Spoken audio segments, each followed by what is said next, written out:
ያው ገብርኤል ቤተክርስቲያን መጣችና ከኔ ጋር ናችሁ።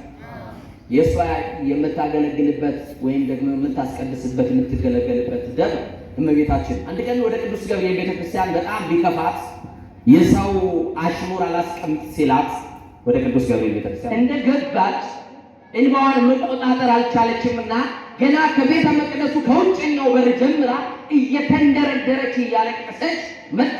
ወደ ምሕረቱ ላይ ስትደርስ የቅዱስ ገብርኤል ትልቅ ስዕል አስር ጎንበስ ብላ እንዳያለችው አንተ ገብርኤል ወደ ስንት ሴቶች ጋር ተላክ፣ ወደ ስንት ደጋግ እግዚአብሔር ሰዎች ጋር ተላክ።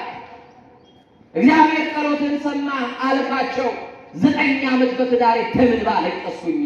ዛሬ ደግሞ ከሌላኛው ከ9 ዓመት ካሳለፉት መከራ የሚበልጥ ስድብ ዛሬ ማይጸንሽን እግዚአብሔር ይዘጋዋል።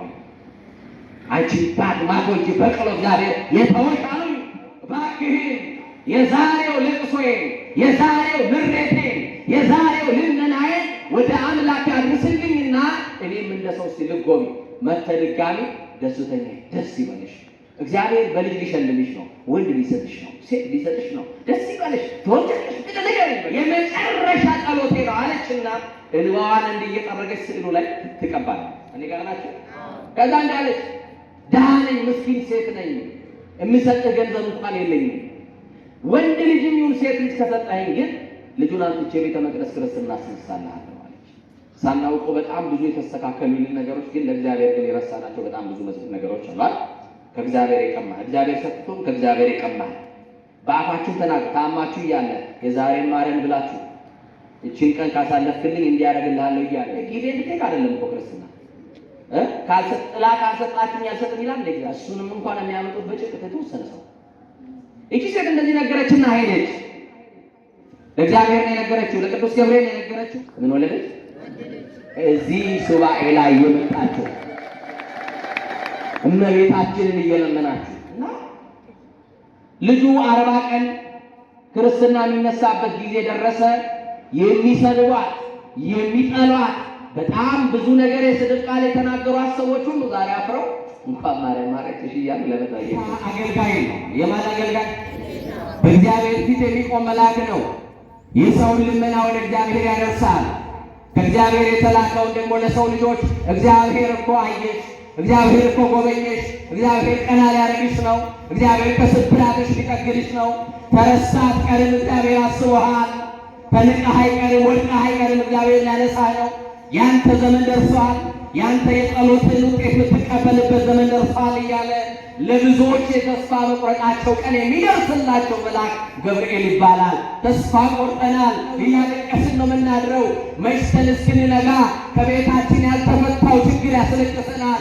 የልጅ ማጣት ያስለቅሳል። በትዳር ውስጥ ያለው አለመግባባት ያስለቅሳል። የጎደለ ነገር አለው ግን ታምኖ ያገለግለዋል። ያ አልተሰጠውም፣ ለሌሎች ሲደረግላቸው ያያል። የብዙዎችን ጸሎት ያሳርጋል። የብዙዎችን ልመና ወደ እግዚአብሔር ከእግዚአብሔር ጋር ያገናኛል። ሰዎች ተደረገልን ብለው መጥተው በአውደ ምሕረት ሲመሰክሩ ይሰማል። እሱ ግን አልተደረገለት። እጧ በረከት የተባሉ በልጅ ናፍቆት የሚሰቃዩት ማህፀናቸው የተዘጋ የደረቁት ልጅ አገኘን እግዚአብሔር አሰበን እያሉ መጥተው በአውደ ምሕረቱ ሲመሰክሩ ይሰማል። እሱም አንድ ችግር አለበት፣ ይብሰለሰላል ብሎ ከታሬሳ ቅዱስ ገብርኤል አምላካችን ተገልጦ እኔ አምላካችሁ ነኝ ብሎ እስከምናየው ድረስ ንቁም በህላዊ መስል ረክሙ ለአምላክነ አምላካችን እግዚአብሔርን እስከምናገኘው ድረስ በያለንበት እንጽና። አዎ የለመንከውን ልመና ወደ ቤት ሲመጣ ድረስ ታላቁ ነቢይ ሄኖክ በመጽሐፈ ሄኖክ ምዕራፍ 10 ቁጥር 14 ላይ ይሄንን መልአክ እንዲህ ይለዋል። በመላእክት ሁሉ ላይ የተሾመ ሰው መሆን ያበሰረ ወደ ድንግል ማርያም መጥቶ ትጸንሲ ትወልጃለሽ፣ ደስተኛይቱ ደስ ይበልሽ። ዓለም ሁሉ የቀዳማዊት የሔዋንን ድምፅ ሰምቶበታል። የሔዋንን ቃል ሰምቶ ዓለም ወደ ጨለማ ወርዷል። በአዳም ኃጢአት ምክንያት ሰው ሁሉ ሞት ተፈርዶበታል። ደስተኛይቱ ደስ ይበልሽ። በአንቺ ምክንያት ግን ዓለም ነፃ ሊወጣ ነው።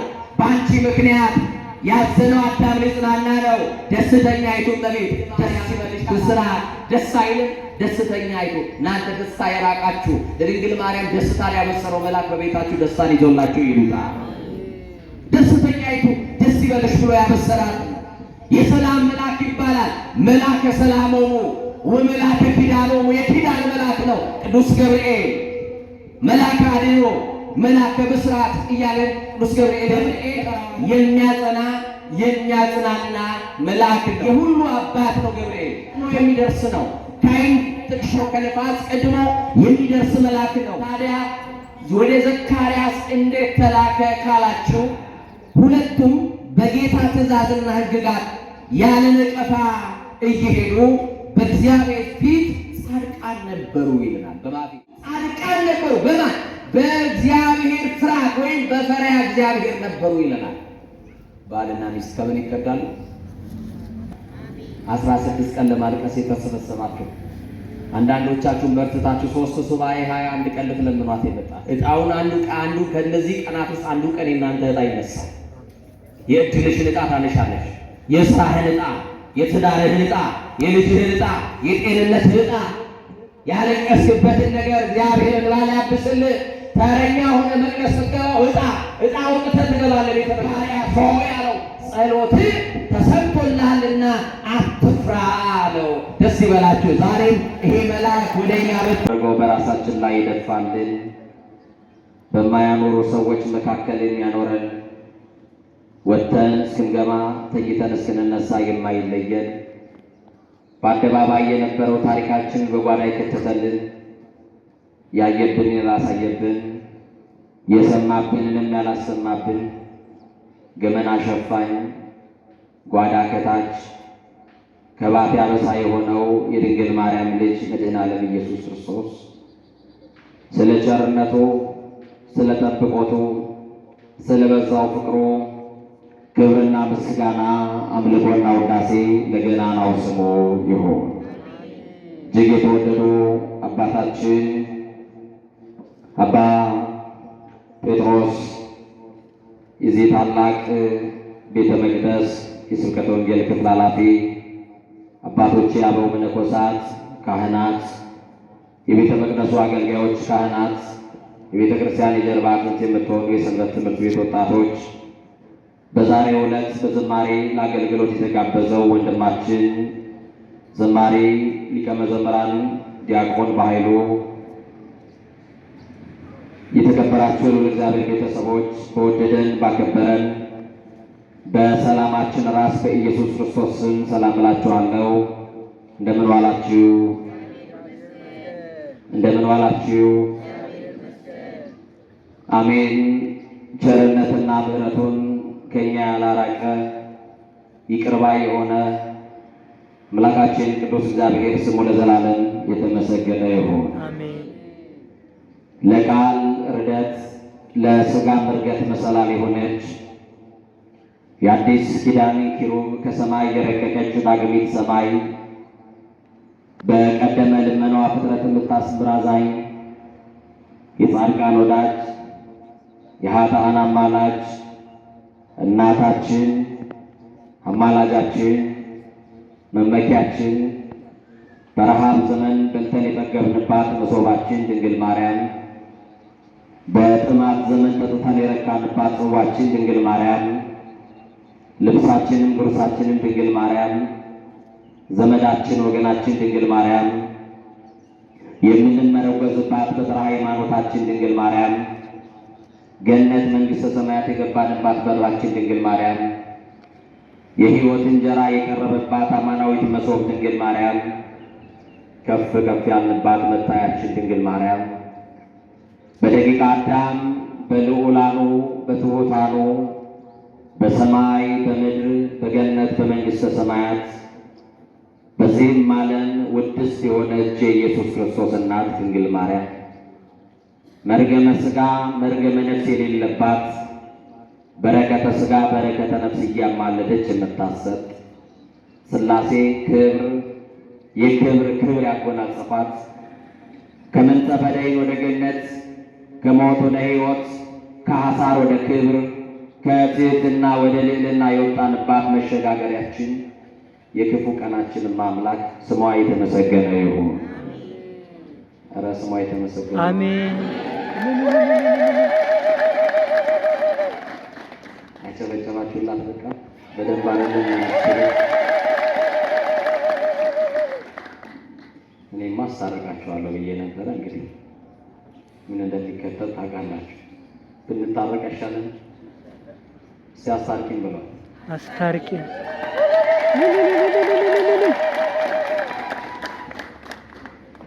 ጸልዩ ወሰአሉ ለነሂ ከመ ያርሁ እግዚአብሔር አናቅጸ ቃል ወጸልዩ ሊተብዟ ከመ ክስቶ ዘክርስቶስ ወንጌል በከመ ሌለውን ንንገር።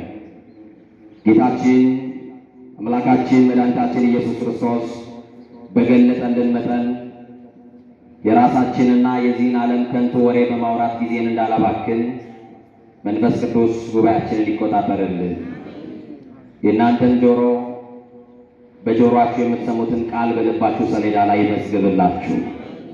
በምንሰማው ቃል እንድንጠቀም ደግሞ እንድንለወጥ ጌታ መንፈስ ቅዱስ ይርዳል። እንደ እግዚአብሔር በጎ መልካም ፈቃድ ለተወሰነ ደቂቃ የምንማማርበት የትምህርታችን ርዕስ በሉቃስ ወንጌል ምዕራፍ 1 ቁጥር 13 ላይ ያለውን መለኮታዊ ሐሳብ በማንሳት ይሆናል። ቃሉ እንዲህ ይላል፣ ጸሎትህ ተሰምቶልሃል ይላል። ከኔ ጋር ሁላችሁም ጸሎትህ በሉ። በማርያም ጸሎትህ። እስቲ ቆይ አንቀጹ ለወንድ ነው። ቆይ ወንዶች እናስቀድማለን። ጠብቁኝ። እስቲ እናንተው ጸሎትህ በሉ። ጸሎትህ። ጎሽ ድገሙት። ጸሎትህ ድገሙት። ጸሎትህ ምን ብሎልሃል? ተሰምቶልሃል። ድገሙ። ተሰምቶልኛል በሉ። ተሰምቶልኛል። ግድ የላችሁም በእምነት ተሰምቶልኛል በሉ። ተሰምቶልኛል። እስቲ እናስተካክለው። ጸሎቴ በሉ። ጸሎቴ ተሰምቶልኛል። ተሰምቶልኛል። ደስ ይበላችሁ። አመስግኑና ባላንስ እናደርጋለን። እሺ አይዟችሁ። ጸሎቴ በሉ ተሰምቶልኛል። ግድ የለም ማንም አይደለም። መድኃኔዓለም ይሰማል አይሰማም? ይሰማል አይሰማም? ነግራችሁት አይደለም ዝምታ ውስጥ ያለውን ጮት ይሰማል አይሰማም? ባትነግሩት ዝም ብትሉ የውስጣችሁ ችግር ያውቃል አያውቅም? ስለዚህ ጸሎቴ በሉ ተሰምቶልኛል። በአጠቃላይ የትምህርታችን ርዕስ ጸሎት ተሰምቶልሃል። ጸሎትሽ ምን ብሎ ልሻል? ጸሎታችንን ይስማ እግዚአብሔር። ይህንን ቃል ከእግዚአብሔር ተልኮ የመጣ ምስራች ነጋሪው ቅዱስ ገብርኤል የተናገረው ቃል ነው። ጸሎቱ የተሰማለት በአምልኮተ እግዚአብሔር የጸና የእግዚአብሔር የቤቱ አገልጋይ ካህኑ ዘካርያስ ነው። እግዚአብሔር ወደ ልመናችን ሲመለከት ለዘመናት በሐዘን ተውጠን ስንኖር የቤታችን ችግር እንደ እንቆቅልሽ አልፈታ ብሎን ከነ ችግራችን መኖር ስንጀምር የኔ ነገር አብቅቶለታል፣ እንዲሁ ከችግሬ ጋር መኖር ለምጃለሁ፣ እግዚአብሔርን ነግሬው ዝም ብሎኛል፣ እኔም መልስ አልጠብቅም ብለን ተስፋ በቆረጥንበት ቀንና ጊዜ ወደኛ ቤት የሚላክ መልአክ አለ። ያ መልአክ የተከፋን ገጽ ደስ የሚያሰኝ የምስራች ደስ ይበልሽ፣ እግዚአብሔር በተዘጋው ነገርሽ ገባ፣ እግዚአብሔር የደረቀውን ሊያለመልምልህ ነው፣ እግዚአብሔር ያጣሽውን ዕጣ በረከት ተብለሽ የተረሳሽበትን ዘመን አስታውሷል፣ እግዚአብሔር በልጅ ሊሸልምሽ ነው፣ እግዚአብሔር በትዳር ሊያከብርህ ነው፣ እግዚአብሔር ያጣኸውን ነገር ወደ እጅ ሊልክ ነው ብሎ ከእግዚአብሔር የተቀበለውን ቃል የምስራች ሊነግረን የሚመጣ መልአክ አለ። ዛሬ በሱባኤ ላይ የምናለቅሰው በጣም ብዙ ልቅሶ አለ። ልቅሷችን ይለያይ። ስለ በረከት የሚያለቅስ አለ፣ ስለ ትዳር የሚያለቅስ አለ፣ ስለ ስራ ማጣት የሚያለቅስ አለ፣ ስለ ጤናው ጉድለት የሚያለቅስ አለ፣ ስለ ሀገር ጉዳይ፣ ስለ ሰላማችን ጉዳይ የሚያለቅስ ሰው አለ። የምናለቅስበት ይለያይ እንጂ ሁላችንም ለቅሶ ላይ ነን። እግዚአብሔር እንባችሁን ያየ ቀን የሚልክላችሁ መልአክ ገብርኤል ነው። ስሙ የከበረ ይሁን። ከፍ አድርጋችሁ አመስግኑ። ገብርኤል። እስቲ ይህንን መልአክ ከወደዳችሁ ቅዱስ ገብርኤል በሉ። ቅዱስ ገብርኤል። እስቲ ድገሙ። ቅዱስ ገብርኤል። ቅዱስ ገብርኤል። ቅዱስ ገብርኤል። በነገራችን ላይ ገብርኤል የጌታ አገልጋይ ነው። የማን አገልጋይ? በእግዚአብሔር ፊት የሚቆም መልአክ ነው። የሰውን ልመና ወደ እግዚአብሔር ያደርሳል። ከእግዚአብሔር የተላከውን ደግሞ ለሰው ልጆች እግዚአብሔር እኮ አየሽ፣ እግዚአብሔር እኮ ጎበኘሽ፣ እግዚአብሔር ቀና ሊያደርግሽ ነው፣ እግዚአብሔር ከስብራትሽ ሊጠግንሽ ነው፣ ተረሳህ አትቀርም፣ እግዚአብሔር አስቦሃል፣ ተንቀህ አይቀርም፣ ወድቀህ አይቀርም፣ እግዚአብሔር ሊያነሳህ ነው፣ ያንተ ዘመን ደርሷል፣ ያንተ የጸሎትን ውጤት የምትቀበልበት ዘመን ደርሷል እያለ ለብዙዎች የተስፋ መቁረጣቸው ቀን የሚደርስላቸው መልአክ ገብርኤል ይባላል። ተስፋ ቆርጠናል፣ እያነባን ነው፣ እያለቀስን ነው የምናድረው። መሽተን እስክንነጋ ከቤታችን ያልተፈታው ችግር ያስለቅሰናል። የልጅ ማጣት ያስለቅሳል። በትዳር ውስጥ ያለው አለመግባባት ያስለቅሳል። በጣም ብዙ በረከቶች ርቀውናል። በምድራዊም በሰማያዊም በረከት ስላልተባረክን ደግሞ ይቻልን ታስለቅሰናለች፣ እናነባለን። እግዚአብሔር አንድ ቀን ቆጥሮ እግዚአብሔር የሚክሰን ገብርኤል ልኮ ነው። እሱን ልኮ ይካሰን። ዘካርያስ የእግዚአብሔር ቤተ መቅደስ አገልጋይ ነው። አንድ ቀንም የታመነውን መልአክ ቅዱስ ገብርኤልን የትኛውንም መልአክ በቤተ መቅደስ ውስጥ አገኘዋለሁ ብሎ አስቦ አያውቅም። ግን ከነጉድለቱ እግዚአብሔርን ያመሰግነዋል። የዘካርያስን በረከት በእኛ ያሳድርብን። የጎደለ ነገር አለው፣ ግን ታምኖ ያገለግለዋል። ያ አልተሰጠውም፣ ለሌሎች ሲደረግላቸው ያያል። የብዙዎችን ጸሎት ያሳርጋል። የብዙዎችን ልመና ወደ እግዚአብሔር ከእግዚአብሔር ጋር ያገናኛል። ሰዎች ተደረገልን ብለው መጥተው በአውደ ምሕረት ሲመሰክሩ ይሰማል። እሱ ግን አልተደረገለት።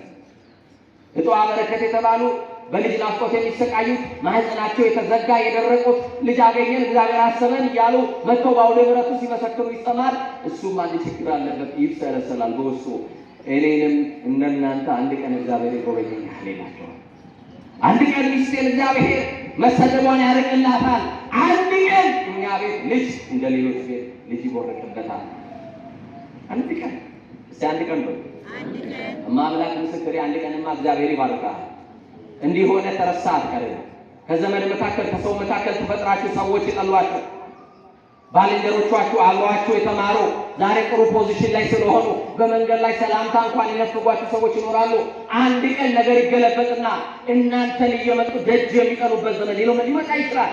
የሆነ ቀን አለ የምንጎበኝበት፣ የሆነ ቀን አለ ሰው የምንሆንበት፣ የሆነ ቀን አለ ቀና የምንልበት። አይኖርም ብላችሁ ታስባላችሁ? መድኃኔዓለም ቀና ያድርገን። ይሄ መልአክ ታውቃላችሁ፣ ማህበረ መላእክትን ያጽናና መልአክ ነው። ማንን ያጽናና? ማንን ያጽናና? ታውቃላችሁ፣ እግዚአብሔር ፍጥረታትን መፍጠር በጀመረበት በዕለተ እሑድ እግዚአብሔር መላእክትን ከፈጠራቸው በኋላ ተሰውሯቸው ነበረ።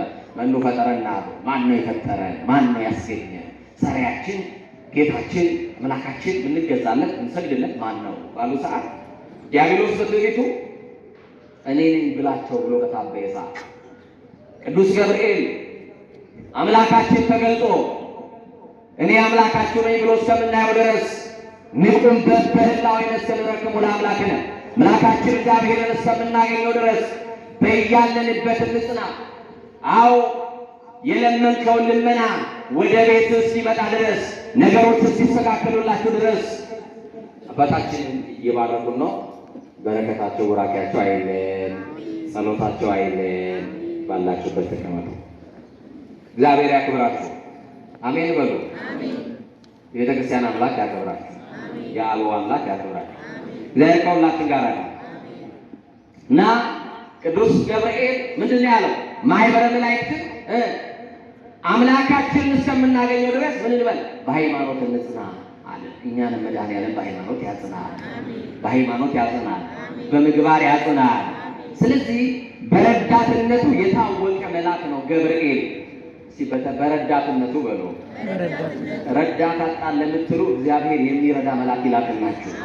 አጋዥ የለኝም ሰው የለኝም ለምትሉ እግዚአብሔር የሚያነሳውን የሚደግፈውን መልአክ ይላክላችሁ። ታስታውሳላችሁ እነዛ ሶስቱ ወጣቶች እግዚአብሔርን ካዱ ተብለው በዱራ ሜዳ ላይ የቆመውን ጣዖት እያመለኩ ሰዎች እግዚአብሔርን በካዱበት ዘመን፣ በሃይማኖት ጸንተው በተገኙበት ዘመን አሉ አምላክነ ውስተ ሰማይ ዘኪያሁን አመልክንህነ፣ እኛ አምላክ በሰማይ አለን አሉ። አምላክ አለን የለንም? የምንሰግድለት ጌታ በሰማይ አለን የለንም? አለን።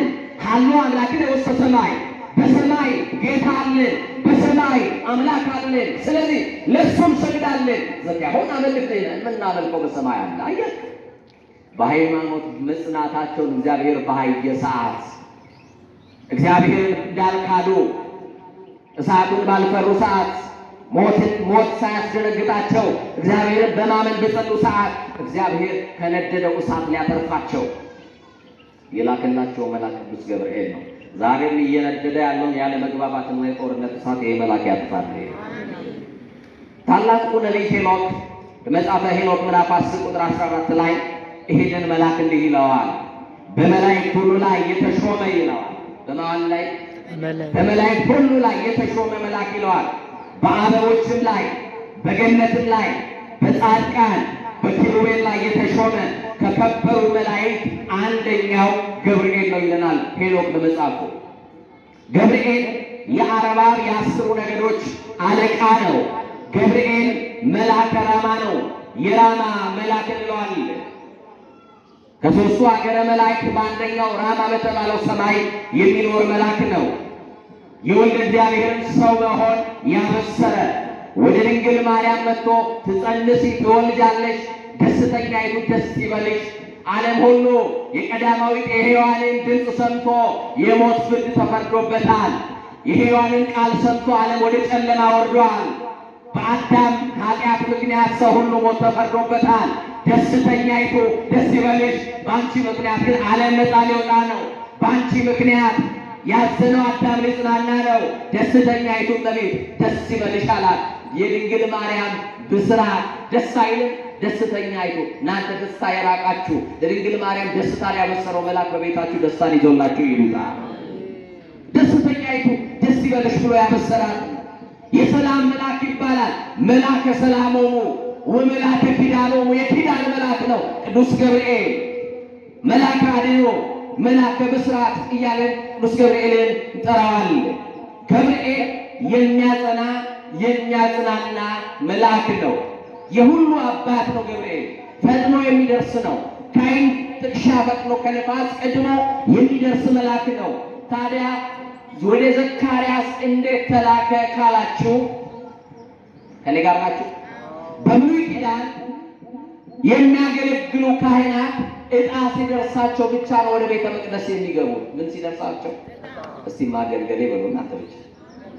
አይ ቆይ እናንተ ዩኒፎርም የለበሱት ልብሰ ስፋት የለበሱት እናንተ ለላበሽ እስቲ ማገልገሌ በሉ። እንዴ በሉ እድል ነው። ጾሙ ጎድቷቸዋል ማለት ነው። አይዟችሁ እስቲ እናንተ አራታችሁ ማገልገል እድል ነው። እድል ነው አይደለም ነው። አሁን ዘካርያስ ቤተ መቅደስ የሚገባው ዕጣ ሲወጣለት ብቻ ሊያገለግል። ምን ሲወጣለት? ዕጣ። እናንተ አሁን ከእናንተ ቤት ውስጥ 4-5 ልዩ ሰው ሊኖር ይችላል። ከ4-5 ውስጥ ዕጣ ያወጣል አንተ ነህ። ቅድም ስትምሩ የነበራችሁ ነው ማለት ወንድና ሴት የታላችሁ አንተ ነህ። እሺ ሴት አይታለች አንቺ ነሽ። እግዚአብሔር በጸጋ ያከብራችሁ። አሜን በሉ። እግዚአብሔር የቤተ መቅደሱን ትልቁ አገልግሎት ላይ ያደርሳችሁ። ሳትታበዩ እንድታገለግሉ በትህትና እግዚአብሔር ይርዳችሁ። ቆንጆ ጸጋ ነው የሰማሁባችሁ። መቼም እናንተ የራሳችሁን አታደርጉም ያውቁን እንጂ አይደለም። እግዚአብሔር ጸጋውን ያብዛላችሁ።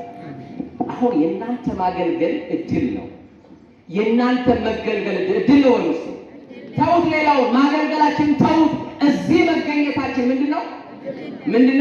ይሄን እድል የሰጠንስ ማን ነው? ሰው ንገሩኛ። እግዚአብሔር። በይሁዳ ንጉሥ በሄሮድስ ዘመን ከአብያ ክፍል የሆነ ዘካርያስ የሚባል አንድ ካህን ነበረ ይላል የሉቃስ ወንጌል ምዕራፍ 1። አንድ ካህን ነበረ። ሚስቱም ከአሮን ልጆች ወገን ስሟ ኤልሳቤጥ ይባላል ይልናል። ሁለቱም በጌታ ትእዛዝና ሕግጋት ያለ ነቀፋ እየሄዱ በእግዚአብሔር ፊት ጻድቃን ነበሩ ይልናል። በማፊት የሁላችሁ በባለጠጎች ፊት ለፊት የሚስቁ ሰዎች አስመሳዮች ናቸው። ከባለጠጎች ሳንቲም ለመቀበል ብለው ሲዋሹ ውሸታቸውን ሁሉ ያቆለጳቀሱ እውነት እያሉ ይናገሩላቸዋል አይደል? በማፊት ጻድቃን ነበሩ። አሁን እኔ ልወሰድ ራሴን አገልጋይ ነኝ አይደል? እና ጻድቅ ለመምሰል እናንተ ፊት ለፊት ብጎዘጎዝ ብንሰነስ አያባገር አይደል? በማፊት ጻድቃን ነበሩ ነው የሚለው።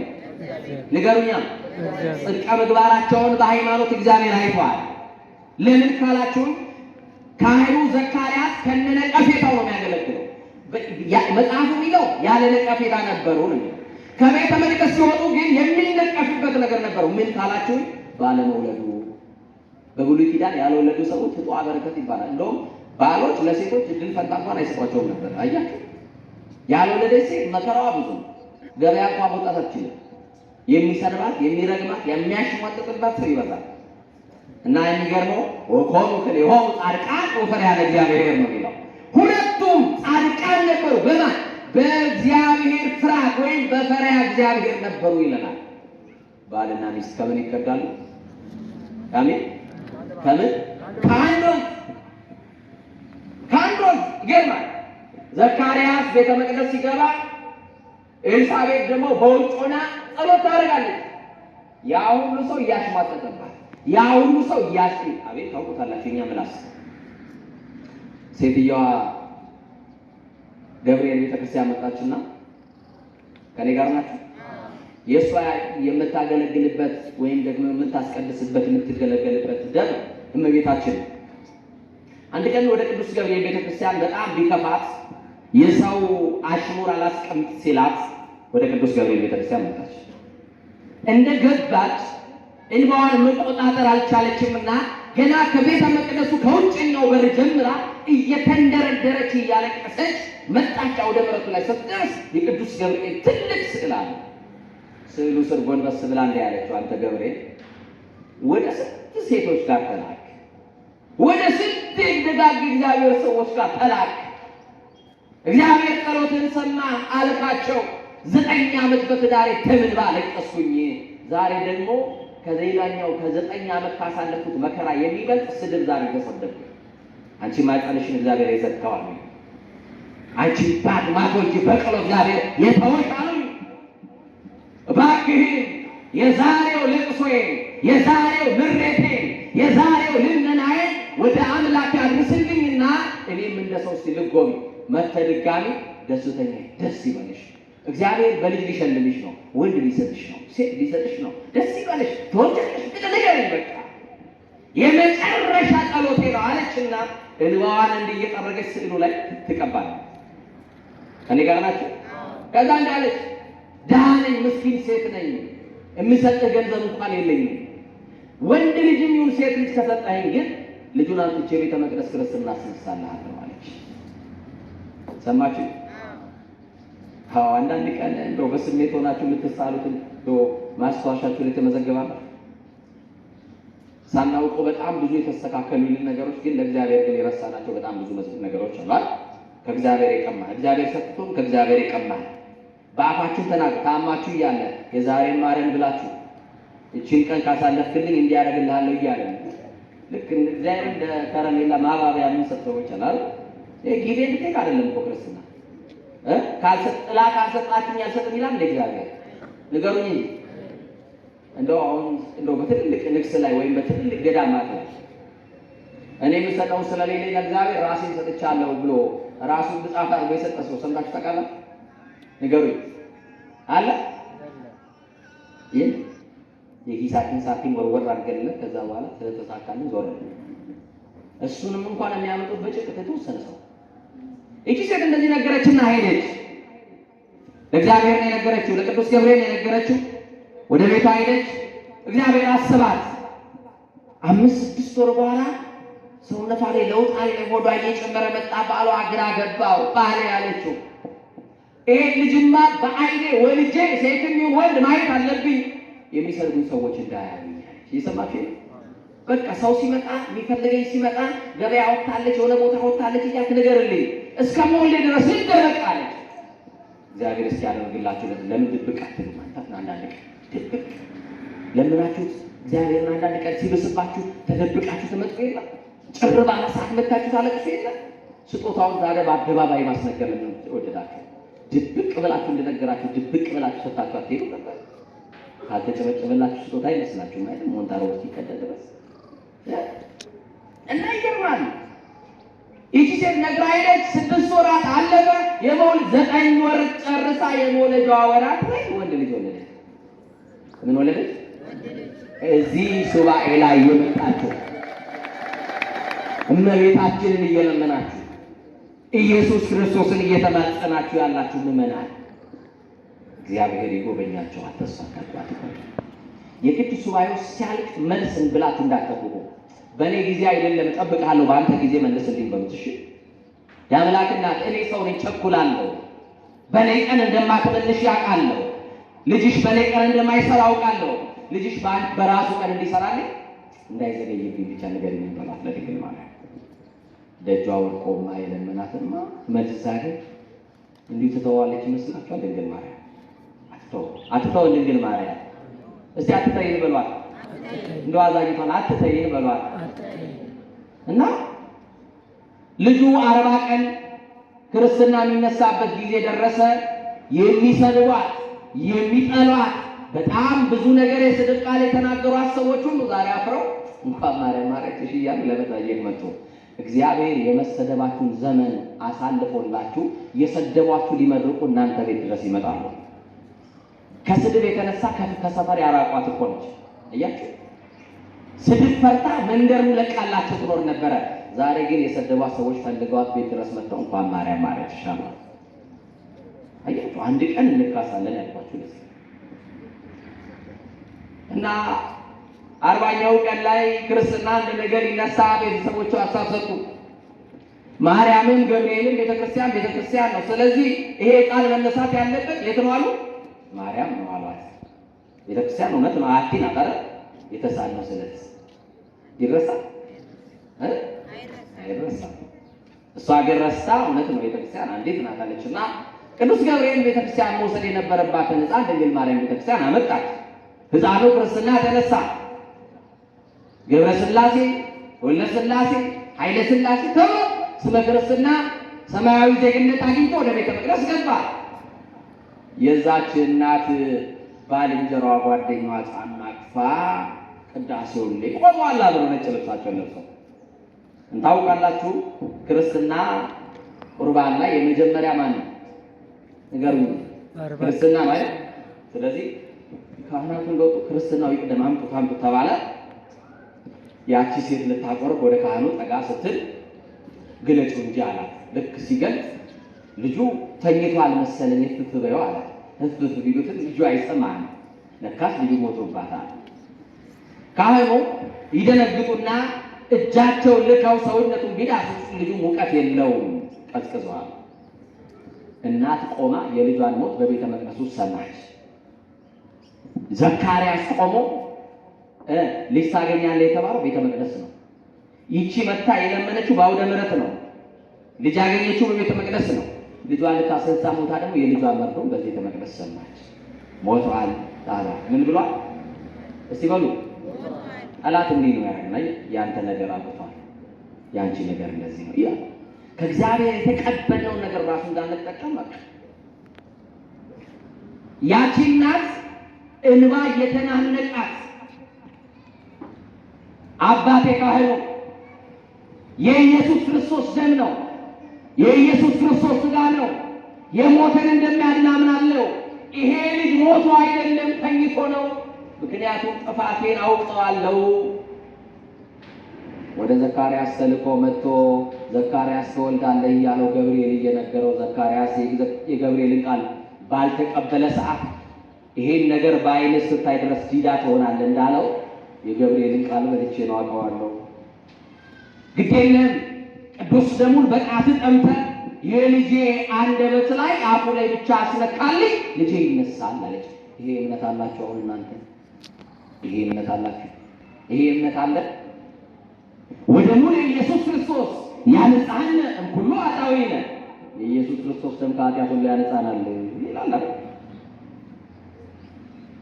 እና እናት የዚህችን እናት እምነት ያየ ካህን ተገርሞ እንደ እምነትሽ ይሁንልሽ አለትና በጣቱ ከጽዋ ውስጥ የክርስቶስን ደም አነሳና የልጁ አፍ ላይ ሲያስቀምጥ ልክ ጡጦ ያገኘ መስሎት ልጁ አፉን ከፍቶ የካህኑን እጅ መጥባት ጀመረ። የማንን ደም? ለኢየሱስ ክርስቶስ ለአምላካችን ክብር ይሁንለት። ካመሰገናችሁ በደንብ አመስግኑ። የክርስቶስ ደም የዚህ ያህል ይሰራል። አያችሁ፣ የሞትን ይቀሰቅሳል። የክርስቶስ ሥጋ አሁን ሥጋውና ደሙን የምትቀበሉ ሰዎች ደስ ይበላችሁ። ለእንጦን ስዳ ለመቃስቅ ደግሞ ክብር ያብቃችሁ፣ ለቆብ ያብቃችሁ። እናንተ ሰው ሲቀበል እንደው በምኞት ላላችሁም ደግሞ እግዚአብሔር ያቀርባችሁ። እግዚአብሔር እንዲህ አይነት ደግ አምላክ ነው። ሊቀ መላእክት ቅዱስ ገብርኤልን ለምነው በዛን ዕለት ልጇ ተደረገላት። ክርስትና ተነስቷል። ሄዳ ተመልሳ ቅዱስ ገብርኤልን ለምነዋለች። ስለዚህ ዘካርያስ የዛን ቀን ዕጣ ነበር የወጣው። እየሰማችሁ ነው? እዛ ዘመን በነገራችን ላይ በሺህ የሚቆጠሩ ካህናት አሉ። ተራ እየደረሳቸው ነው የሚገቡት። ምን እየደረሳቸው እና ያ ተራ ደግሞ የሚደላደለው በዕጣ ነው። በምንድን ነው? የሆነ ቀን ዕጣህን ታወጣለህ። በዚህ ቤት መጥተህ የተመላለስክበትን ያክል ባዶ ሆነ መጥተህ ያለቀስክበትን ያክል አምና ጀምሮ ቤተ መቅደስ እየመጣ ይኸው ቃሉን እየሰማ ይኸው ታስቀድሳለህ። ምንም በህይወት የተለወጥከው ነገር ላይኖር ይችላል። አንዳንድ ሰዎች ለውጥ ፊዚካሊ ይመስላቸዋል፣ ውጫዊ ለውጥ ያያሉ። እኛ በውስጥ እንደተለወጥን አያውቁም። ከእግዚአብሔር ጋር ያለን ንብረት አይረዱልንም። ስለዚህ ሰዎች እንደዛ አይነት ለውጥ ኮልኮል ይመስላቸዋል። ለውጥ ቁሳዊ ነገር ይጠብቃሉ። ግን አንድ ቀን ዕጣ ይወጣልሃል በቤተ መቅደስ መጥተህ።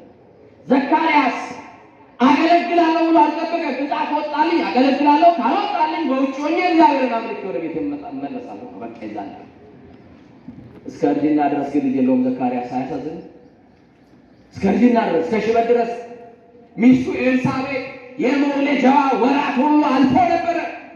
በዛን ሰዓት ሴት ትወልዳለች ተብሎ ማይታሰብበት እድሜ ላይ ነው ያለችው። የሚሳነው ነገር አለ እግዚአብሔር? በየትኛውም ቀን ይሰራል እግዚአብሔር። ጠብቂ እህቴ። አለማውቆ ነው ተስፋ የሚያስቆርጥሽ። በቃ አልቋል ይልሻል፣ አልፏል ይልሻል። ምንም ያለ ለሰው ነው የሚያልፈው፣ ለማን አያልፍም? ንገሩኛ። እና ይገባል። ዘካርያስ የዛን ቀን ዕጣ ደረሰው። ምንድን ነው የሚለው መሰላችሁ? እንደ ካህናት ስርዓት ወደ ጌታ ቤተ መቅደስ ገብቶ ለማጠን ዕጣ ደረሰበት ይላል። እንደ ማን ስርዓት? እንደ ካህናት። ምን ደረሰው? ዕጣ ደረሰው ይላል። ለእኛም ዕጣ ይወጣልና 16 ቀን ለማልቀስ የተሰበሰባችሁ አንዳንዶቻችሁን በርትታችሁ 3 ሱባኤ 21 ቀን ልትለምኗት የመጣችሁ ዕጣውን አንዱ ከእነዚህ ቀናት ውስጥ አንዱ ቀን የእናንተ ዕጣ ይነሳል። የእድልሽን ዕጣ ታነሻለሽ። የስራህን ዕጣ፣ የትዳርህን ዕጣ፣ የልጅህን ዕጣ፣ የጤንነትህን ዕጣ፣ ያለቀስክበትን ነገር እግዚአብሔር ላያብስልህ ተረኛ ሆነ መቅደስ ስትገባው ዕጣ ወጥተህ ትገባለህ ቤተ መቅደስ። ዘካርያስ የዛን ቀን ለአገልግሎት ብቻ አይደለም ዕጣ ያወጣው፣ የዛን ቀን የሚጎበኝበትን መልስ የሚያገኝበትን ነበር። ለካ ዝም ብለሽ ጸልቂዋ ቤተ መቅደሶች ሰዎች። እኛ አገልጋዮችስ ሆነን ታዲያ ጉድለት ማይኖርብን ይመስላችኋል? ከነ ጉድለታችን እኮ ነው የምናመልከው። ቢሰጠን ብለን እኮ አይደለም፣ ባይሰጠን ልናመልከው ግዴታችን ነው። ዘካርያስ ዕጣ ወጣበት። በዕጣንም ጊዜ ሕዝብ ሁሉ በውጭ ቆመው ይጸልያሉ። የጌታ መልአክ በዕጣኑ መሠዊያ ቀኝ ቆሞ ታየው። ዘካርያስ ባየው ጊዜ ደነገጠ፣ ፍርሃትን ወደቀበት ይለናል። ማንን አይቶ ነው የደነገጠው? አቤት! በብሉይ ኪዳን ቤተ መቅደስ የሚገባ ሰው እግሩ ታስሮ ነው የሚገባው። ምኑ ታስሮ? ከተቀጸፈ ቤተ መቅደስ ገብቶ ማውጣት ስለማይችሉ ጎትተው ሊያወጡት ነው። ዛሬ ያለነው ቤተ መቅደስ በአዲስ ኪዳን ያለን አገልጋዮች ዕጣ ደርሶን እያገለገልን እንደሆነ ረስተነው እግራችን አልታሰረም አይደል? ግን ሳንፈታ ነው የገባን። ሰማችሁ? ምን ሳንል እስቲ ሳንፈታ ነው። በጣም የታሰርንባቸውን ብዙ የኃጢአት ልምምዶች ውስጥ በድፍረት አገልግሎ ነው የምናገለግለው። ብዙዎቻችን እግሩ ታስሮ በብሉይ ኪዳን ይገባል። እና የዛን ቀን ዘካርያስ የጌታን መልአክ ባየ ጊዜ ደነገጠ፣ ፍርሃት ወደቀበት። ቅዱስ ገብርኤል እንዲህ አለው፣ ዘካርያስ ሆይ አለው፣ ጸሎትህ ተሰምቶልሃልና አትፍራ አለው። ደስ ይበላችሁ። ዛሬም ይሄ መልአክ ወደ እኛ መጥቶ ጸሎትህ ተሰምቶልሃል፣ አትፍራ። ፍርሃት ከቤትህ ይርቃል፣ ፍርሃት ከሕይወትሽ ይርቃል። የኑሮ ፍርሃት ውስጥ ያላችሁ፣ ትዳርን የፈራችሁ ትኖራላችሁ። አትፍራ አለው። ቀጥሎስ ሚስት ኤልሳቤጥ ወንድ ልጅ ትወልድልሃለች አለው። ማን? ሚስት ማን? ኤልሳቤጥ። እንደው ድንግል ማርያም እንዴት ብለው ቢለምኗት ነው? ቆይ ቅዱሳንን የሰማቻቸው እንደው አዛኝቷ ምን ብለው ለምነዋት ነው? ለመሆኑ በዚህ ዘመን ያለነው ክርስቲያን ልመና እንችላለን? ንገሩኝ በማርያም። ድሮ እናቶች እንግዳ ሲመጣባቸው በሞቴ አፈር ሰውን እያሉ ነው ያበሉ። አፈር ሰውን ነው አሁንማ ምን እንደምትበላ ታውቀዋል። አሁን አፈር የሚያስበላ ነው ያለው። አሁን በሞቴ የሚላል ስሙትን አፈር ሰውን እያለ የሚያበላ ሰው በጭንቅ ታገኛላችሁ። ግን የላችሁ የሚገልኩ አላችሁ እንደምታበሉ ደግሞ ደጎች ናቸው። ማለት ይገርማል እኮ እንዴት ብለው ለምኗት ነው? እና አባ ሕርያቆስ እና አባ ጊዮርጊስ ዘጋስጫ እና ቅዱስ ያሬድ ሌሎቹ ቅዱሳን እንዴት ብለው ለምኗት ነው አዛኝቷል። እዚህ አዲስ አበባ እንጦጦ ኪዳነ ምሕረት በጣም ብዙ ጊዜ ነው የሚሄደው እና አንድ ቦታ አለች ካልተያዘች የምቆምባት ውጪ ኮርነር ነገር ናት። እዛች ኮርነር ላይ የእመቤታችን የቅድስት ኪዳነ ምሕረት ስዕል አለ እና ቦታው ላይ ያለው መዓዛ ሁሉ ከሌላ ቦታ እኔ ላይ ይልኛል። በግሌ ነው የማወራው። እሺ ደግሞ ምን እያበላለጠ ነው እንዳይለኝ እየሰማችሁ ነው። ቦታው የሆነ መዓዛ አለ፣ የሆነ የሚሸት ነገር አለ። ይሄ ያ በኃጢአት የከረፋው ሽታ ለጥቂት ሰዓት እንግዲህ ተወግዶ ሊመጣ ነገር ነው። መዓዛ ይቅይር ይላል፣ ውስጤ ሰላም ያገኛልና የአምላክ እናት ስር የምትቆሙማ ሰላም ይሰማል አይሰማም? ከሷ ስር አልቅሳችሁ ስዕሏን እማዬ አዛኜ ብላችሁ ለምናችኋት ተለማምጣችኋት ስትነሱ የሆነ የቅድሙ ድብርት ይለቃል። የመጀመሪያ አይደል የሆነ ነገር ሳታውቁት ቅልል ይላችኋል። እና አንድ ልጅ እኔ ወደ ቤተ መቅደስ ስገባ ታክሲ ታውቃላችሁ አይደል? ሰማያዊ ታክሲ ነውና ሰውን አራግፎ ሹፌሩና ረዳቱ ናቸው መኪናውን አቆመው ሊሳለሙ ይመጣሉ። ረዳቱ ሹፌሩን ትቶት ወደ ውስጥ እየገሰገሰ በጣም እየፈጠነ ይመጣል። ምንድን ነው የሚያቻኩለው? ወደ ማን የሚገሰግሰው? ያው እማዋይሽ የሆነ ነገር የሚያዋያት ይኖራል። ለሷ ብቻ የሚነገር ይኖራል አይደል? ለሰው ማይነገር ለሷ ብቻ እናት ናታ ይገባታል። አያችሁ ሹፌሩ በደጅ ለሊሳለም ሲል ሮጦ ሕፃን ልጅ እናቱን ሲያገኝ እንዴት ነው የሚንገበገበው? ባዘኛ ታውቃለህ? እንዴት ሆኖ እንደው መራመድ ማይችለው ራሱ ሊነሳ እኮ ይፈልጋል እናቱን ሲያይ አይደል? ሌላ ሰው አቅፎት ሕፃን ልጅ እናቱን ሲያይ እኮ እንዴት ነው የሚለው አይደል? ቅድም አቅፎት የነበረው ሰው ካለቀኩት በአንድ ጊዜ ይላል እየተንደረደረ የአምላክ እናት ፍቅሯ እንዲህ ያሮጠ ያምጣል ወደ ቤተ መቅደስ። አሜን በሏ። ፍቅሯ እንዲህ ሲገባችሁ ያሮጣችኋል። አያችሁ ሮጦ መጣና ያ ምቆምበትን ቦታ ቀድሞኛል። አንዳንድ እናቶች ቤተ መቅደስ እንደውም ድንገት ወጣቶች ደግሞ ሲመጡ ገፋ አታርጓቸው። ልጄ በርቺ እሺ እንዲህ ነው አስለማምዷቸው። እሺ የኔ መቆሚያ ነው ብቻ ብላችሁ አትገፍቷቸው። ወጣቶች ሲመጡ እናንተ ደረሳችሁበት እንዲደርሱ ደግሞ ቀስ ብላችሁ መርቋቸው። እናቶቼ ግን እንዳትቀየሙኝ እንዴ ስላለ እሺ። ወጣቶች ሲመጡ ለምን እድሜ የለም አሁን የሚመረቅ ሰው የለም። ወጣቱ መቅደስ ገብቶ ካገኛችሁና ቀስ ብሎ አቀርባችሁ መረቅ ነው እሺ። አባቶችም እንደዚህ የኔ ቦታ ነው የሚባል ነገር የለም። የሰማችሁ ነው እና ሄደና ተንደርድሮ አንገቱን ወደ ላይ ወደ ስዕሏ ኮርነር ላይ ያለችው አንጋጦ ይነግራታል። እመቤቴ አቃተኝ እኮ አመመኝ እኮ ተያዝኩልሽ ተሸነፍኩኝ ይላታል። ወላዲተ አምላክ ምስክሬ ናት መቆም አቃተኝ። የዛን ቀንማ ላማርር ልበሳጭበትን የጸሎት ርዕስ ይዤ ነበር ላጉረመረምባት ልበሰጫጭ በአንዳንድ ጉዳዮች ላለቃቀስ ነበር። አቋርጬ ትቼ የልጁ ጸሎት የልጁ ልመና ማርኮኝ ደግሞ የሚናገረው ንግግር እንደው አንጀቴን አንሰብስቦት እየሰማዋለሁ። እማዬ ማን አለኝ? እናት የለኝ፣ አባት ወንድም የለኝ፣ እህት። መድኃኒት እኮ ምገዛው እንደምንም ሰርቼ ነበር እስከ ዛሬ ድረስ በሰው እጅ አልወደኩም ነበረ። አሁን ግን እያቃተኝ እየደከምኩ እጅ ልሰጥ ነው። ማን ላይ ልትይኝ ነው? ማን ይላል? ለሰው አሳልፈሽ ልትሰጪኝ? ማን ላይ ልትይኝ ነው? መብራት የት ነው መውደቄ ይላታል። ከኔ ጋር ናችሁ? ዛሬ የተጠራሁት የዚህ ልጅ ጸሎት ላሳርግ እንጂ ጸሎት ላደርግ አይደለም። ልጅ ጸሎቴን አቁሜ ልጁ እስኪጸልይ ድረስ ወርጄ ጠበቁት። አልቅሶ ተነታርቆ ለምኗት ሲመለስ ጠራሁት። ልጅ ና ልጄ እግዚአብሔር ጸሎቴን ይስማ ካልኩት፣ እናንተንም እግዚአብሔር ጸሎታችሁን ይስማ፣ እግዚአብሔር ልመናችሁን ይስማ፣ እግዚአብሔር ጸሎትን ይስማ። አይዞ አልኩት። ከዚህ ያለፈ ነገር ልሰጠው አልችልም። እግዚአብሔር ጸሎትን ይስማ። ሐና ባለቀሰች ሰዓት በቤተ መቅደስ ካህኑ የወይን ጠጅ ስካር ነው የሚያስለቅስሽ ባላት ሰዓት ምንድን ነው ያለችው? ማጣት ነው የሚያስለቅሰኝ ስትለው ካህኑ ምንድን ነው ያላት? እግዚአብሔር ጸሎትሽን አቤት ይስማ፣ እግዚአብሔር ጸሎትን ይስማ አልኩት። እመቤቴ በስልሽ ፊት ቆሞ ደዌ ጸንቶበት በጠና ታሞ ማሪኝ ይልሻል ልኖር በጤና ሁሉን የሚምር ልጅ አለሽና ማሪኝ ይልሻል ልኖር በጤና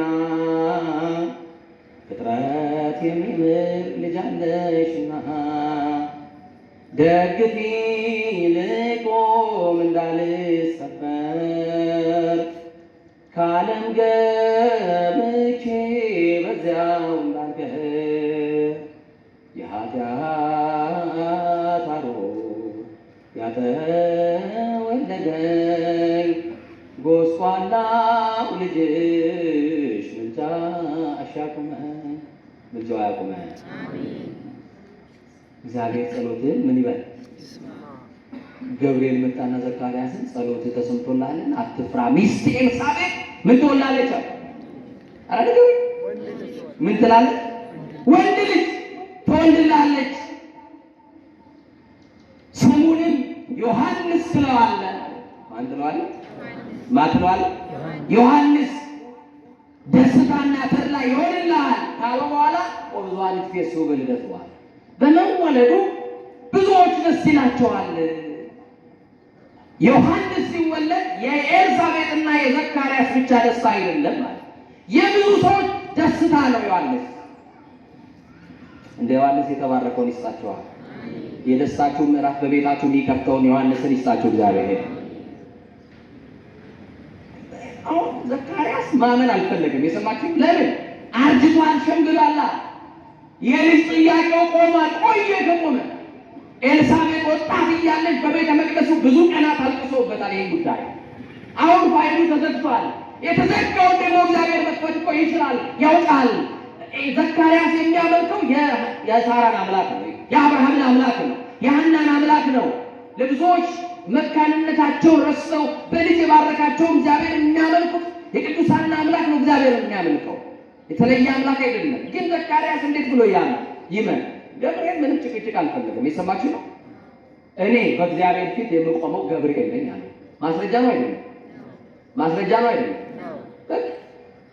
ታውቃላችሁ፣ አሁን ዘመኑ እንብላውን ታውቃላችሁ። ምላስ ያለው ይብላሽ፣ ጥርስ ያለው ያግባሽ የሚባልበት ነው። ጥርስ ያለው ይብላሽ፣ ምላስ ያለው ያግባሽ ማለት ታውቃላችሁ። ያልሰሙትም ሰማን፣ ያላየነውን አየን የሚሉ ባለ ራእዮች በዝተው ወንድ ልጅ እግዚአብሔር ሲሰጠው አይቻለሁ የሚሉ ጅሎች አሉ አይደለም? ሴት ልጅ ትወልጃለች የጌታ ሰው እንደው እንኳን ምን አይነት ገጤ ነገር አልተፈጸመም እግዚአብሔር ይዋሽ ዘንድ ሰው አይደለም ይላሉ። ሲጣበቅ ነው አይልሻለሁ። ገብርኤል መጥቶ ወንድ ልጅ ትወልዳለህ ካለ በኋላ ሴት ወለደች የሚል መጽሐፍ ላይ ሰምታችኋል? ገብርኤል በእግዚአብሔር ፊት የሚቆመው ገብርኤል ነኝ ብሎ መናገሩ ምን ማለት ነው? የራሴን ሐሳብ አይደለም የነገርኩ እያለው የማንን ነው እያለው? እኔን የላከኝ ማን ነው እያለው? እግዚአብሔር ደግሞ ይዋሽ ዘንድ ምን አይደለም ሰው አይደለም። በስተርጅና በልጅ ሊባርክ ነው አለ። በቃ ፍስሐ ደስታ፣ ተድላ ደስታ በቤት ይሆናል አለ። በእርጅና ምርኩዝ የሚሆን ልጅ ሊሰጥ ነው አለ። በእርጅና ዘመን የሚጦር ልጅ ሊሰጥ ነው አለ። እግዚአብሔር ይችላል። ስለዚህ ለምን ትከራከረኛለህ? እኔ እኮ ማን እንደሆንኩ አውቃለሁ። በእግዚአብሔር ፊት የምቆም ማለት ነው። በማን ገብርኤል ነኝ ሲለው አላምን ሲለው ይሄ ነገር ሆኖ እስከምታይ ድረስ እኔ ያመጣሁት የራሴን ሳይሆን የእግዚአብሔርን ሐሳብ እንደሆነ እስኪገባ ድረስ ተወልዶ በዓይኔ ስታየው ድረስ ዲዳ ትሆናለህ። ኦኬ እኔ ጋር ናችሁ። በዚህ በስንክሳራችን በቅዱስ ባስልዮስ የተደረገ አንድ አስደናቂ ተአምር አለ። በአንድ በንጉሥ ቤት የነበረ ባሪያ አለ። በነገራችን ላይ ባሪያ የሚባለው ቃል አሁን የለም አለ። ባሪያ አለ ያው በነገስታቱ ቤት ግን ባሪያ ተብለው ገንዳ የሚያጥቡ፣ እሳት የሚያነዱ፣ ከብት የሚጠብቁ እንደ ሰው እንኳን እንጀራ ማይሰጣቸው እንጀራ ከእሪያ ጋር የሚወረወርላቸው ሰዎች አሉ። እና ይህን ባርነት በንጉሥ ቤት የነበረ ሰው አንድ የንጉሥ ልጅ ነበረችና በጣም ውብና ቆንጆ ስለነበረች በውበቷ ተማረከና ወደዳት። ባሪያ ነው ብያቸዋለሁ። በንጉሥ ቤት ቢናገር እንኳን አይደመጥም፣ መናገርም አይችልም። መስራት ብቻ ነው የሚችለው። የሰማችሁ ነው።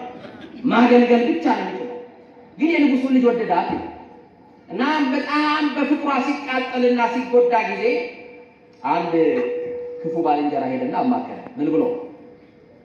የንጉሱ ልጅ ወልጃታለሁና እኔ እቺን ልጅ በእጄ ማድረግ ፈልጋለሁና ምን ላደርጋለሁ? ንጉሱ ከሰማው ልጄን ደፍሯል ብሎ እንዴት እኔ ንጉስ ሆኜ ልጅ ያይብኛል ብሎ ምን ይለዋል? ያስረዋል አይደል? ከዛ በኋላ ወደ ጠንቋይ ቤት ይላል። ወደ ምን ቤት? እስቲ በሉ ወደ ምን ቤት? ወደ ጠንቋይ ቤት ሂዳል። ወደ መተተኛ ቤት ሄዶ ስራ እንዲያደርግለትና ያችን ልጅ ለኔ አርግልኝ፣ ለኔ እንድትገዛ፣ እኔን ብቻ እንድታስብ፣ እኔን ብቻ እንድትወደኝ አርግልኝ ብሎ ለጠንቋዩ ለዛ መተተኛ ሰው ይነግረዋል። እዛ በኋላ ያም ጠንቋይ መተተኛ ከሌሊቱ 6 ሰዓት አለ በአሕዛብ መቃብር ቦታ ሄድና አለው። ከሌሊቱ ስንት ሰዓት? 6 ሰዓት። በብርሃን ለምን አላከው? ሰማችኛል? መቼ ነው የላከው? ሌሊቱን ሳይተኙ የሚያነቡ ሰዎች አሉ። እንደ አህያ ሲንከባለሉ የሚያድሩ፣ የሰው ደጅ ላይ ሲያማርቱ የሚያድሩ፣ አይጥ ሲገንዙ የሚያድሩ፣ ኮረሪማ ላይ መርፌ ሲሰጡ የሚያድሩ አሉ። ሌሊት 6 ሰዓት ይላል። ከዛ መቃብር ስፍራ ሄደ። ግራ እጅን ዘርጋና ቁም ራሱ ዲያብሎስ መጥቶ ትፈልገው ያደርጋል። ምን እንዛልታ ንገሩኛ። ግራ እጅን ዘርጋለው። አገልጋዩ ያ ባሪያ የተባለውን ሊያደርግ ከአጋንንት አንዱ መጣለት። ግራውን ሲዘረጋ ከአጋንንት መካከል አንዱ የብርሃን መልአክ መስሎ መጣና ምን ትፈልጋለህ አለ። የንጉሱ ልጅ ለኔ ማድረግ ፈልጋለሁ። ከኔ ጋር ናቸው። ብዙ ሰዎች የሰዎችን እየተመኙ የማንን እየተመኙ? የራሳቸው ያልሆነው የራሳቸው እንዲሆንላቸው ብለው አስማተኛ ቤት ይሄዳሉ። እግዚአብሔር ለነሱ የሰጠውን ለአንተ አይሰጥህም? እግዚአብሔር ነገሬን እንደባረከ አንተን አይባርክም? የሰው ቤት ለመዝጋት ከምንሯሯጥ የራሳችን ዘንድ ይባርከን እንዲሰጠን መለመን አይሻልም? እና በቃ ለመነው። ጠንቋዩ ማነው? ያ ሰይጣን ልጅቷን ለአንተ አደርግልሃለሁ፣ ግን አንድ ውል ከኔ ጋር ትገባለህ። አንድ ምን ውል?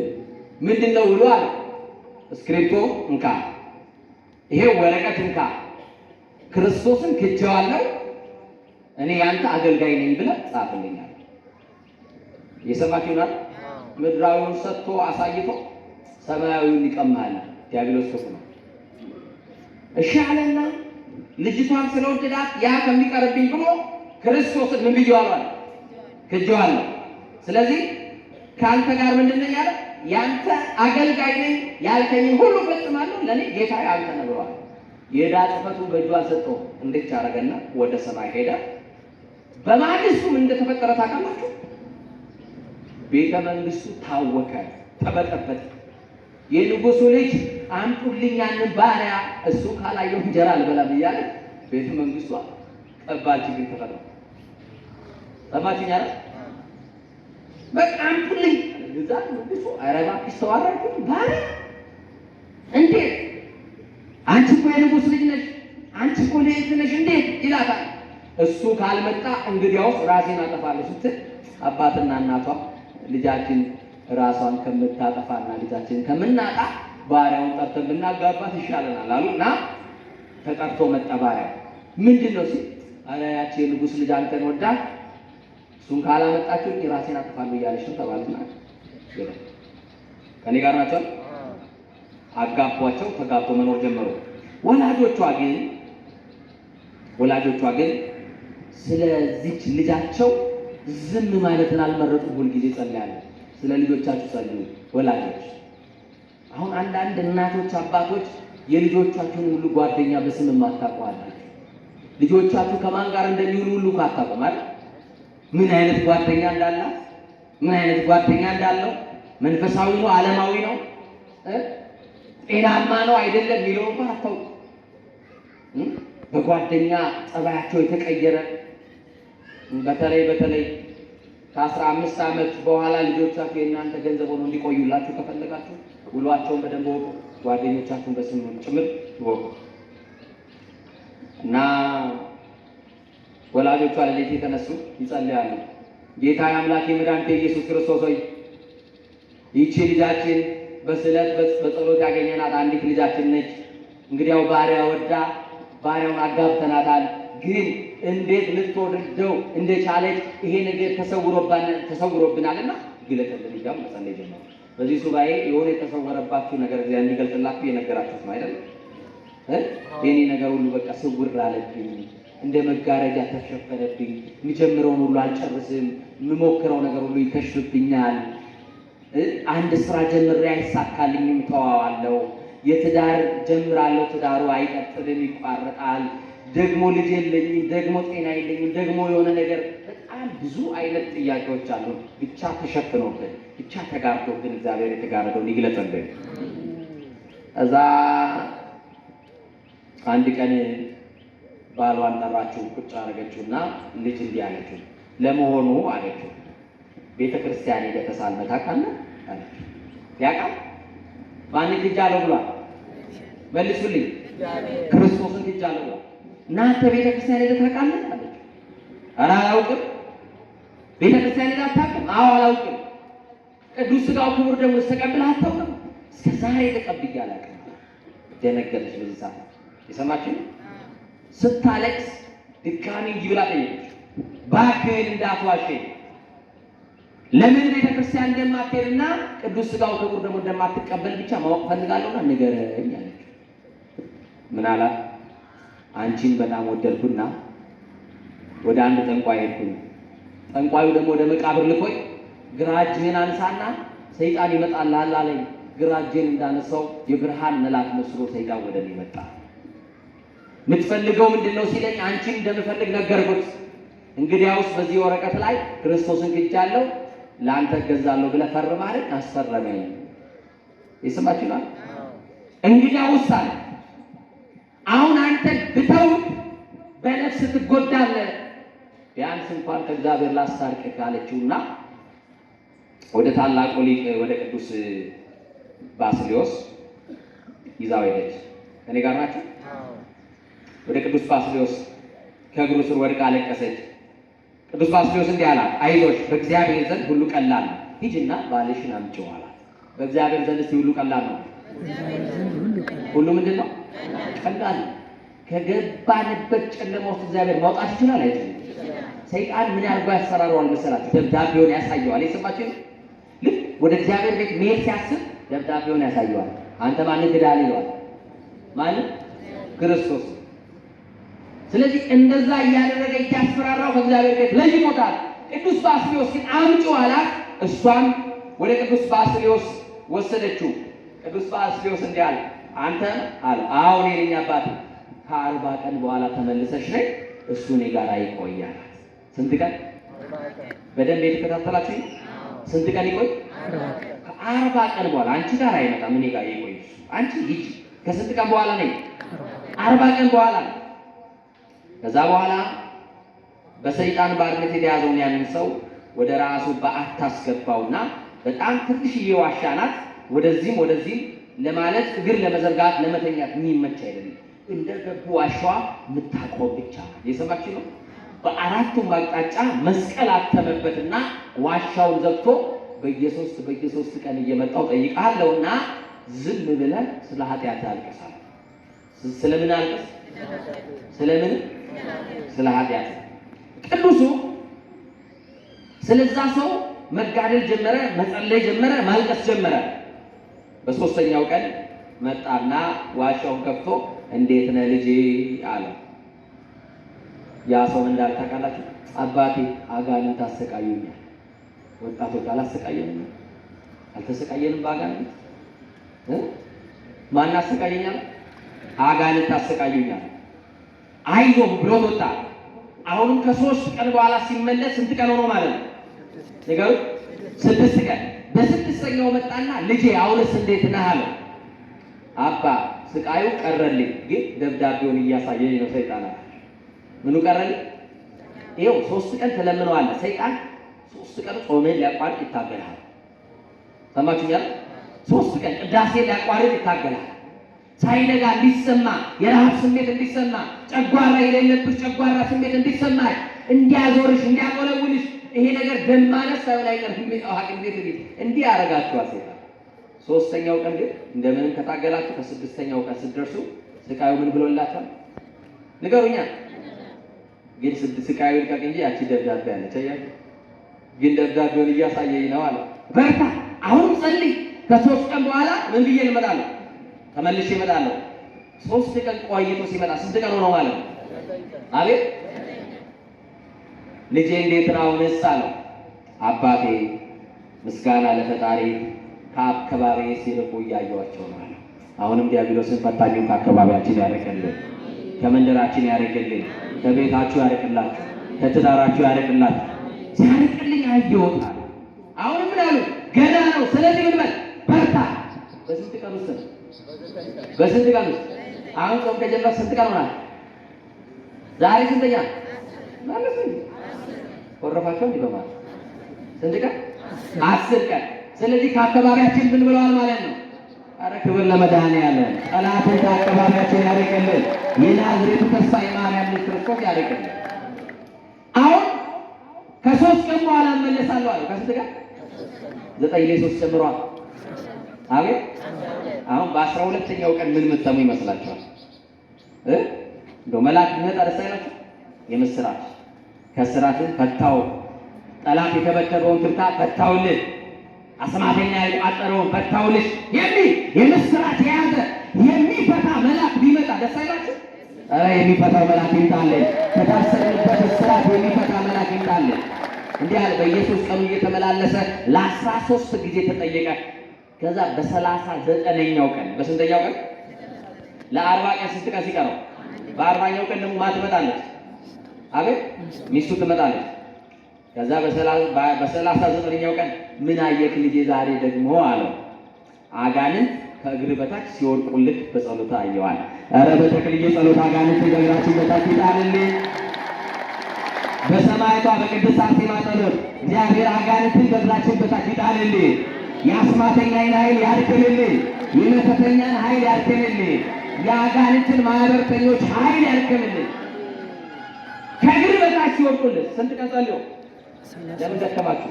ለምን አቃታችሁ? አሁን 16ቷ ቀን እንደምን የምንቀጥልና 21 ብናደርሰው ሀገር የምታውቋት ነው። ሰላም የለም፣ ጦርነቱ በርትቷል። ስለ ሀገርም ሰላም ይሆናል። እንደምንም ጨክኑ። 16 ቀን ልትነክሷትን ስጋ ተዋትና እንደ 21 ቀን ብታረጉ ደግሞ ከአምላክም ትታረቃላችሁ፣ ለሀገርም በረከት ትሆናላችሁ። ትችላላችሁ። አባቶችን አሊ ሌሎቹ አቤት ይቻላል ግን አላችሁ እስከ ስንት ድረስ ስንጾም? እስከ 21 የአምላክና ፍቅሯን አሁንም ያሳደረባችሁ የአምላክና ፍቅሯን ያብዛላችሁ። የጾመ ይተጠቀማል። አብሉ ለጾም እኮ ነው የተባለ አይደል? የጾመ ይተጠቀማል አይተጠቀምም? አብልጣችሁ ውደዷት የአምላክናት። እሺ አብልጣችሁ አብዝታችሁ ተማጸኗት ድንግል ማርያም እና 39ኛው ቀን ከእግር በታች ምን ሲሉ ሲወድቁ አላለ። እንደ ነገ ምንድነው ብያለሁ? ነገማ ዕጣን ይወጣልን ቀን ነው። ይላችሁ ነገ የምንባረክበት ቀን ነው። 40ኛው ቀን ነፃ የምንወጣበት ቀን ናት። 40ኛው ቀን ከዲያብሎስ ሰንሰለት የምንፈታበት ቀን ነው። 40ኛው ቀን እያስፈራራን የነበረ ሰይጣን ርቆ እኛ ደግሞ በመልአኩ ምስራት መቅደስ የምንገባበት ቀን ነው። 40ኛው ቀን ከእግዚአብሔር ጋር ታርቀን የምንቆምባት ቀን ነው። ስለዚህ 40ኛው ቀን ያጣት የ40 ቀን የተለያት ሚስቱም ትመጣለች። ይኸውላችሁ 40 ቀን አያችሁ። እና በቃ 40ኛው ቀን ደወል ደወለ። ቅዱስ ባስልዮስ ምን ደወለ? ደወል ደወለ። ህዝብ ተሰበሰበ። ካህናቱን እንዲህ አለ፣ እግዚኦ መሐረነ ክርስቶስ የሚለውን ጸሎት ጸልዩ አላቸው። ምን የሚለውን ጸሎት? አቤቱ ማን ማረን? ክርስቶስ ማረን የሚለውን ጸሎት ጸልዩ አላቸው። ከዛ በኋላ እነሱ እግዚኦ መሐረነ ክርስቶስ እግዚኦ ሲሉ ያ ዲያብሎስ በቅዱስ ባስልዮስ ጸሎት የተቃጠለው አስረዋለሁ፣ አስፈርሜዋለሁ፣ ባሪያ አድርጌዋለሁ፣ ከእጄ ገብቷል ብሎ ሲጫወትበት የነበረው ደብዳቤ ጽፎ ሲያሰቃየው የነበረው አጋንንት በካህናቱ ጸሎት በቅዱስ ባስልዮስ መካከል ደብዳቤውን ይዞ በባስልዮስ እግር መካከል እግዚኦታ በሚደርስበት ጥሎለት ሄደ ይላል። የዕዳ ደብዳቤያችን መድኃኒዓለም ይቀበልልን። ብዙ ሰዎች ከአጋንንት ጋር ተፈራርመው ይኖራሉ። ታውቃላችሁ? ከማን ጋር? ከአጋንንት ጋር ተፈራርመው ያላዩት ሀገር አይናፍቅም የት አባቱ ይብላኝ ይመቸኝ እንጂ ብለው እየገበሩ የሚኖሩ ምን እያሉ የሚኖሩ ለአጋንንት እየሰገዱ ለአጋንንት እየገበሩ የሚኖሩ ሰዎች አሉ። ግድ የላችሁም። እነዚህ ሰዎች አምጧቸው፣ የምታውቋቸው ወደ ቤተ እግዚአብሔር ለአንድ ቀን ይቸገራሉ እያስፈራራቸው፣ ለሶስት ቀን ይቸገራሉ፣ ለስድስት ቀን፣ ለዘጠኝ ቀን እያለ 12 ቀን ይቸገራሉ። 39ኛው ቀን ግን አጋንንት ከአካባቢያቸው ይርቅላቸዋል፣ ከእግራቸው በታች ይወድቃሉ። በ40ኛው ቀን የተፈራረሙትን የዕዳ ደብዳቤ ዲያብሎስ ያስፈረማቸው ዛር፣ ጠንቋይ፣ መተተኛ ያስፈረማቸው ምን ያደርገዋል? ይጥለዋል። እግዚአብሔር በጸሎት አሁንም ጠላታችን ዲያብሎስ ይጣልልኝ። ጸሎት ምን ተብሎልሃል? ምን ተብሎልሃል? በዛ ጉባኤ መካከል የተሰማው ድምፅ ደብዳቤ መውደቅ ሳይሆን ባስልዮስ ጸሎት ተሰምቶልሃል የሚል ነበረ። ጸሎት ተሰምቶልሃል። በጣም እኮ የሚያሳርፍ ቃል ነው። አንዳንዶቻችን ልምድ ሆኖብን ነው ሱባኤ የምንገባው። እኔ ቦታውን አልነግራችሁም። አንዴ በጣም ያርኑ ቦታ ብዙ ሰዎች የሚሄዱበት ሱባኤ ነው ገባሁ እና ሁሉም ሰው ያስቀናሉ። የወንዶች ሱባኤ ቤት አዳራሽ ውስጥ ሁሉም የጸሎት መጽሐፍ ይዟል። ግማሹ አርጋኑን፣ ግማሹ ዳሴ ማለት፣ ግማሹ ዳዊት፣ ግማሹ ገድሉ ድርሳኑ ይዟል። ያለበት ባሉ ከእግዚአብሔር ጋር ይገናኛሉ ወደ ሰማይ። ሰማችኛል። ከሆነ ሰዓት በኋላ ዞር ብዬ ሳይሆን ተራፍ ተኝቷል። ምንድነው? መቼም የሱባኤ ቤት ሕግ አይደለም መተኛት። ምንድነው ጉዳዩ ብዬ አልኩኝና ከወጣን ሱባኤውን ጨርሰን ከወጣን በኋላ ሰው ጠየቅኩኝ። እዛ ሱባኤ ውስጥ ያዩ ለምንድን ነው ስትተኙ የነበረው ስላቸው፣ እሷ እኮ በራእይ ነው የምትገለጠው አሉ። ካልተኛን እንዴት ልናያት እንችላለን? እየሰማችሁ ምን ካላል የቤታችን ሳያንስ ደግሞ ገዳም ብሎ ሄዶ የሚተኛ ሰው አለ ማለት ነው። እግዚአብሔር ቃል አሁን የመኝታ ሰዓት አይደለም። እሺ የምን ሰዓት አይደለም? የምን ሰዓት አይደለም? የመኝታ ሰዓት አይደለም። አሁን የሚለበስበት ሰዓት ነው ወገኖች። ምን የሚለበስ ሰዓት? ምን የሚለበስ ሰዓት? እግዚአብሔር ከሁላችን ጋር ያለው አያት የሚለቀስበት ሰዓት፣ የሚታዘንበት ሰዓት ነው። ሀገራችን መከራ ላይ ነው ያለችው። ሰላም የለም። ሰላም እንድናገኝ፣ የተጣሉ እንዲታረቁ፣ የተለያዩ አንድ እንዲሆኑ፣ የሚነደው ሰዓት ደግሞ እንዲጠፋልን ምን ማድረግ አለብን? ምን ማድረግ አለብን? ምን ማለት አለብን? መጸለይ። አሁን ሰሞኑ ዛሬ ይገርማችኋል፣ ሻኪሶ ከሚባል ሀገር ተነስቼ ነው ከኔ ጋር ማለት እዚህ ከጉጂ ዞን ከዛ ነው የመጣሁትና በጣም በሚደንቃችሁ ሁኔታ ዝናብ የለም፣ እህል ተበላሽቷል። ምን የለም? ቦታው አካባቢ ካሽኮር ፌሪያ ወርቅ አለ፣ የተለያዩ ስራዎች ይኖራሉ። ገበሬው ግን ይጠብቃል። የዘራው የሰማችሁ ነው። ይኸው በቆሎ የምትሉ እርር ብሎ ጠፋ፣ ጤፍ የምትሉ ቀጭጭ ብሎ ጠፋል አለ። በቃ አንድ ዝናብ የምትባል ነገር ጠብ ያለ ዝናብ የለም ዝናብ። ምድሪቱ ደርቋል፣ በረሃ ሆኗል። በዚህ የተነሳ ሰላም ለማጣት ግማሽ ሰው ይሰደዳል። ጸልዩ፣ ግድ የላችሁ የምንተኛበት ሰዓት ምን የምንልበት ሰዓት አይደለም። በማርያም እናቶች ልመና ታውቁበታላችሁ። እናንተ ለምኑ፣ እኛ አልሆንልን፣ እናንተ ለምኑልን። አባቶች ለምኑ፣ እናንተ ታውቁበታላችሁ። እናንተ ቀን ቤተ መቅደስ እኮ እንሰማችኋለን። ጸሎት አልቆ ቅዳሴው አልቆ መጨረሻ መታችሁ ለአምላክና እንዴት እየተለማመጣችሁ እንደምትጸልዩ እኮ እናውቃለን። ታዲያ ጸሎት ምን ላምት ልመና የምትሉ እናቶች ለምንድን ነው ጊዜው ማለት ያቃታችሁ በቤተ መቅደስ? እግዚአብሔር ጸሎታችን ይስማ። ሀገራችን ወደ ቀደመ ክብሯ ይመልስልን፣ ወደ ቀደመ ሰላሟ ይመልስልን። የደረቀችው ምድር ደግሞ ጠለ ምሕረቱን ከሰማይ ልኮ እግዚአብሔር ምድራችንን ያረስርስልን። ዝናብ ናፍቀው ያሉ በጣም ብዙ የኢትዮጵያ ክፍል አለና እግዚአብሔር ለገበሬው ዝናብ ያወርድልን። ዝናብ ከሌለ ረሃብ አለ ማለት ነው። ከዚህ የተነሳ የግብርና ባለሙያዎች የሚሞቱ ረሃብ የማይችሉ እንስሳት ሁሉ አውጥታችሁ ሽጡ ተብለው ገበያ ይዘው ወጥተው እየሸጡ ነው። እናንተ መቼም አልጎደለችም አይደለም፣ እሷ ስላልጎደለች የሌላው እኛ ምንም አያገባልን ብለን ተቀምጠናል። ነገ ምን እንደሚመጣብን አናውቅምና ተነስተን እንጸልይ። እግዚአብሔር መንፈስ ቅዱስ ይርዳል። ስለዚህ ቅዱስ ገብርኤል መጥቶ ጸሎት ምን ብሎልሃል ማለት ምን ብሎልሃል? ተሰምቶልሃል። በሱባኤያችንም ደግሞ እግዚአብሔር ጸሎት ይሰማል። ምናልባት እግዚአብሔር የሚመልስበት እግዚአብሔር ያንቺን ነገር የሚያስተካክልበት ጊዜ የነገርከውን ነገር ሰምቶ እግዚአብሔር የሚያስተካክልበት የምትባረክበት ጊዜ መቼ እንደሆነ ቀኑን አናውቅምና ያንን ቀን ደግሞ ታግሰን እንድንጠብቀው ዘካርያስ በስተርጅናው እግዚአብሔር እንዳገኘ የጸሎቱን መልስ ተመልሷል። ደስ ይበል። ደረቅ የነበረችው ለምልማለች፣ የተዘጋው ማኅፀኗ ተከፍቷል። እግዚአብሔር በልጅ ሊሸልም ነው፣ ደስታ ይሆናል። ዮሐንስ በእናንተ ቤት ደስታ ነው፣ የእናንተ ቤት ደስታ ነው ብሎ እንደነገረው የጨለመው ዘመን አብቅቷል። ከዛሬ በኋላ ኤልሳቤጥ የሚሰድባት የሚያሽሟጥጥባት የለም። በኤልሳቤጥ ትልቅ በረከት ይመጣል ብሎ እንደነገረው ሁሉ እግዚአብሔር ማጣታችሁን በዚህ ጾም አርቆላችሁ ይሄ ጾም ተጠቀምኩበት ብላችሁ ከእግዚአብሔር ጋር የምትገናኙበት ያድርግላችሁ። ይሄንን ደግሞ ደብራችን ደብረ ናዝሬት ለጉባኤ ደስ የሚል ቦታ ነውና ክቡር አባታችን የደብሩ አስተዳዳሪ ክቡር አባታችን የስብከተ ወንጌል ኃላፊው ይህን ትልቅ ጉባኤ ዘርግተው እየተመለከትን ነበር በማህበራዊ ሚዲያ። ይሄ ጉባኤ መቀጠል አለበት አይደል? ንገሩኝ እንጂ አሁን ይሄኛው ጉባኤ ለዛሬ ማብቂያ አልመሰለኝም። እናንተ ደግሞ ማብቂያ መሆን የለበትም። ምን ማለት አለበት? ንገሩኛ። ምን ማለት